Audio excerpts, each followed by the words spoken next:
I'm Dr. Nazaneen Grant, an otolaryngologist, head and neck surgeon who specializes in the larynx at MedStar Georgetown University Hospital. I see a wide array of patients from all walks of life, and most of them have some concern having to do with the throat or voice box. So that includes people with hoarseness or other sort of voice disturbance, airway or swallowing problems. A lot of ear, nose, and throat care has to do with very personal things that are very unique to us, to each individual. For example, your voice, your way you communicate, how you hear people, your smell, your speech, eating.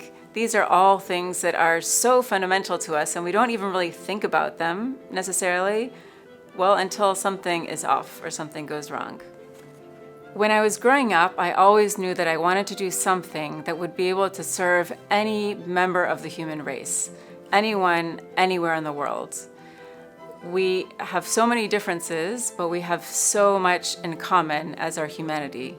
One is our spirit, is our soul, and the other is the human body, which is just an exceptionally intricate and amazing thing. Medicine is incredible to be able to combine that love for service to humanity with a love for science, and something that's ever-changing and ever-advancing. I think our work in medicine is to really carefully examine and listen to a person's symptoms and concerns and tie it all together into what is the most scientifically advanced answer we can give to help direct that care.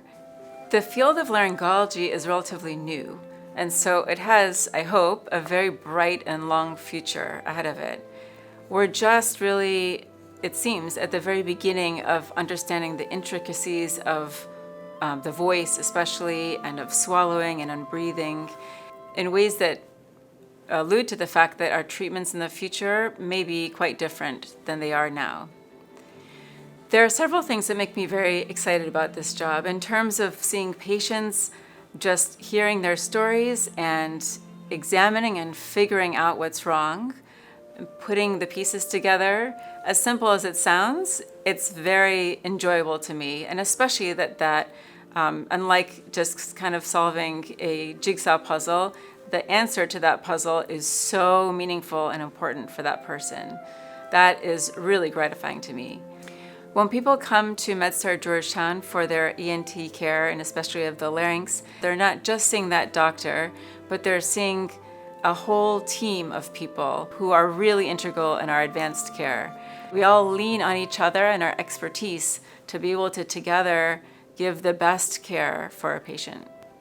I believe the human body is really a temple. It's just filled with so much delicacy and intricacy, and it is really a joy for me, as strange as it may sound, to be able to look inside it and discover what is the answer to the question at hand. It really is a joy and a privilege for me to be able to work with people. It's really the answer of everything that I dreamed of as a child.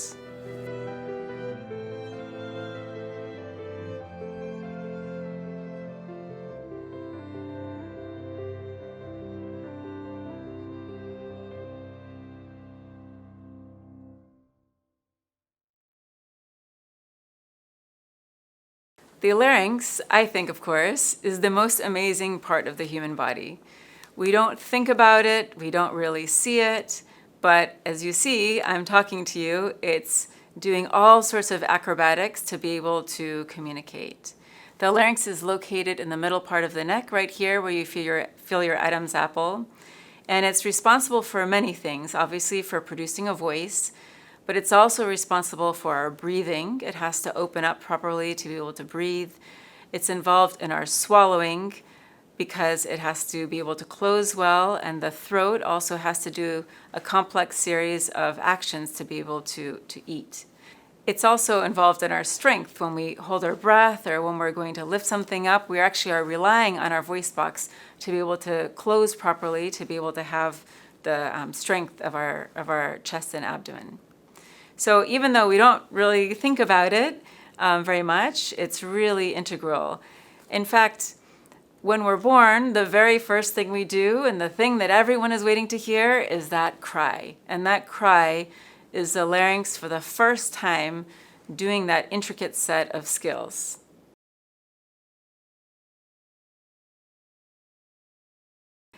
The larynx is involved in our ability to speak, of course, and producing a voice. It's also involved in our breathing. And in our swallowing, it has to coordinate itself very well for food and liquid to go down. It's also it's also kind of a crossroads for many other things. Of course, we have the nose and the sinuses all drain into the throat, and it's at the top of the digestive system. So it's connected to the esophagus, which is a swallowing pipe, which goes down to the stomach. So it's really a really central part for a lot of different systems in the body.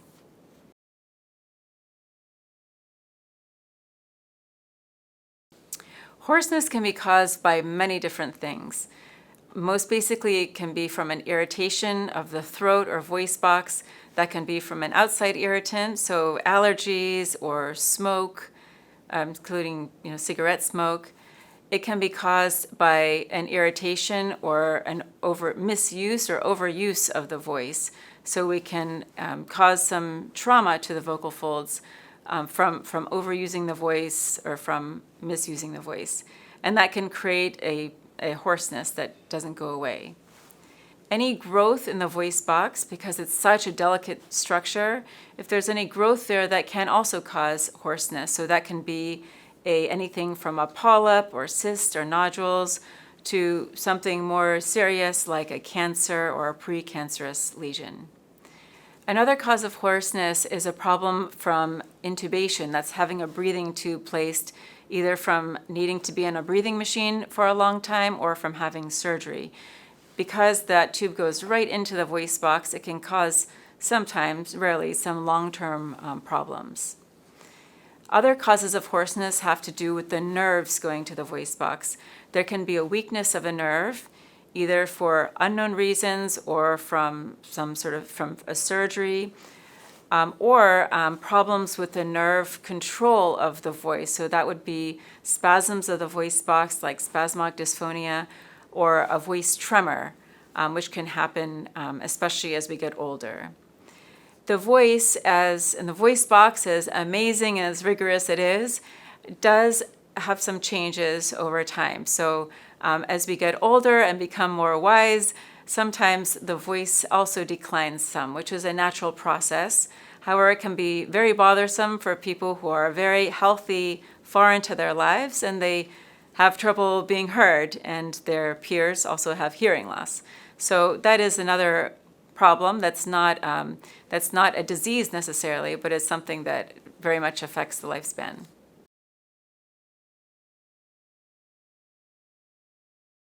There are several things we can do to preserve the voice and to just kind of let it act its best. One is staying hydrated, because the throat and the voice box does not like to be dehydrated. It just can't function properly without that. Another one is to avoid anything that irritates the voice, the throat and voice box, such as smoking. Any kind of smoke irritates the voice and the vocal folds, but especially tobacco and cigarette smoking can be very detrimental. Most commonly, the way we use our voice can really affect its long-term health. So if we have to strain to speak, if we're shouting, if we're singing in a way, especially frequently and not in a way where we're trained to be able to sing for long periods of time, this can also cause what's called phonotraumatic lesions, which is a fancy word for bumps in the voice box, which are basically calluses or other lesions that develop on the vocal folds when we're overexerting the voice. So being careful when we speak is also paramount. Because most of us are on our cell phones frequently and often, This is another area where we have to be careful. Most human beings, when they're on the phone, we strain our voices because we don't have the visual feedback that the person can hear us. So we tend to speak a little bit louder and for some reason strain. So one thing we can do to prevent that is to pretend like the person you're speaking to on the phone is right in front of you. And that will help prevent the straining of the voice. Another thing that can create hoarseness or create problems in the throat is acid reflux. And that can show up in many different ways. It can be in consistent throat clearing, occasional feeling like there's just something in the throat, intermittent hoarseness, and even trouble like you can't swallow well. It's basically the stomach juices that are coming up into the throat and causing an irritation. Sometimes it can be pretty subtle, and you don't have to necessarily have heartburn and those other problems we think of with reflux for it to actually affect the voice.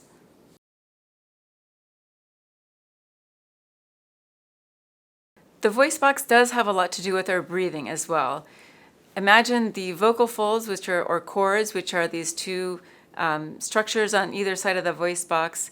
They close when we make a sound and when we speak, but then they have to be wide open for us to breathe.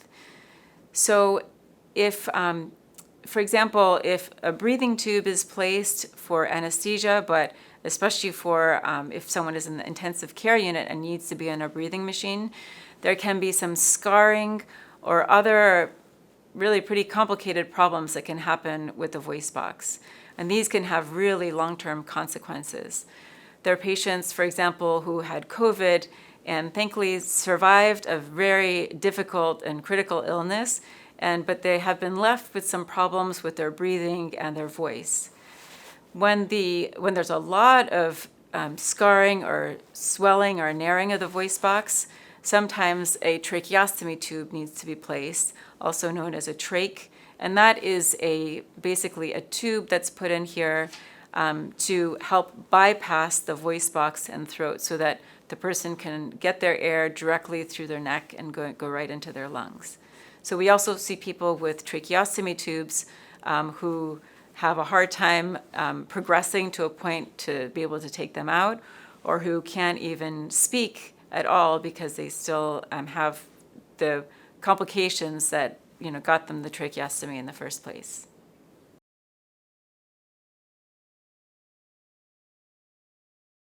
Becoming a laryngologist, part of it is being very trained in listening to the voice and symptoms relating to the throat and doing a very, very thorough exam looking for subtleties on the exam. And it's also being able to offer surgical care and other procedures that are not necessarily offered by people who don't have that advanced laryngeal training. So examples of that are awake procedures that can be done on the voice box just with numbing medicine. And also in terms of surgeries, it's using the knowledge that we have about the very delicate layers of the voice box and the technologies that we have that are always growing and expanding, that we have to best cure or improve whatever condition or growth someone has in the voice box.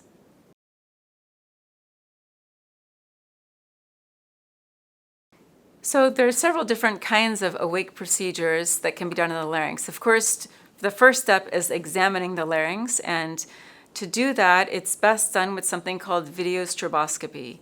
So that is a light that's going through a camera, that's going either through the nose or through the mouth, and it's not only looking at the voice box, but it puts a flashing light, a strobe light, that corresponds to the vibration of the vocal folds to get a very detailed exam. So that's something that's done awake in the clinic. That's kind of the basics of how we do a close exam of the voice box. And then there are also procedures that are done awake. And so those vary from injecting filler material in the voice box, for example, for someone with vocal fold paralysis or with someone with age-related changes to the voice, anything where the vocal folds are not coming well together. Another thing that's injected in the voice box is botulinum toxin, which, as we know, is something that weakens muscle, and that can help people who have any sort of hyperactive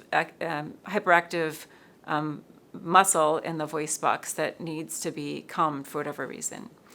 There's also other procedures that involve injecting steroid or other medications directly into the voice box.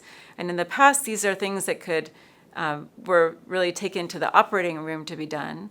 But we do have the capability here to do many of these things while someone is just awake in the office, which is great to be able to avoid going in surgery under general anesthesia, and someone can just walk out the door after doing that. A few other things that we can do is sometimes, depending on the circumstances, we can sometimes do a biopsy of a growth of the voice box, or even use a laser to remove a lesion in the voice box, so that they, again, don't have to go to the operating room to do that.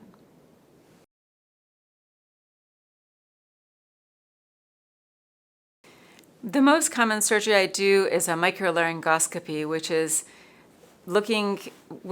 where an instrument is inserted into the mouth down to the voice box, and under a microscope I can see all of the details of it and do whatever is needed. And microlaryngoscopy can be done with very specialized tools for example, various lasers or other devices that can help to remove a growth without causing damage to the underlying healthy tissue, which is really important since it's a very delicate structure. And we know in the past, there have been from singers, for example, who've unfortunately had to end their career because of not a poor understanding of what are the delicate layers of the voice box. So we really want to take everything off that needs to come off, but then also doing it very carefully to preserve the underlying structures, just to have an optimal voice result. There are other surgeries, for example, airway surgeries that can widen the airway, and that can take away some structures of the voice box to open up the airway. And of course, for cancers, especially early stage cancers or precancerous lesions, there are other techniques to really carefully, again, take them off, walking that fine line of taking the most off that needs to be taken off, but without causing too much damage. Another set of surgeries that's done on the voice box are laryngeal framework surgery. So that refers to putting an implant in the voice box or making some modifications to the structure of the voice box, of the cartilage of the voice box, to improve it. That's often done, especially for vocal fold paralysis, when one nerve going to the voice box is not working, and so people can have a very weak and breathy voice, and putting an implant in, and sometimes just kind of altering some of the way the cartilages interact, can make people can really improve someone's voice quality.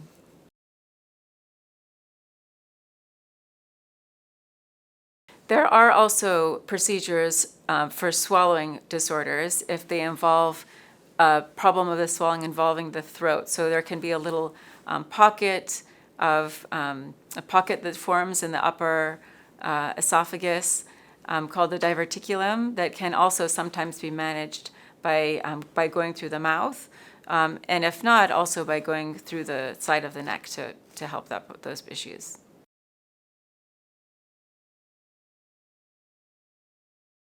Another treatment for voice problems is actually voice therapy, and that's actually done by speech-language pathologists who specialize in the voice.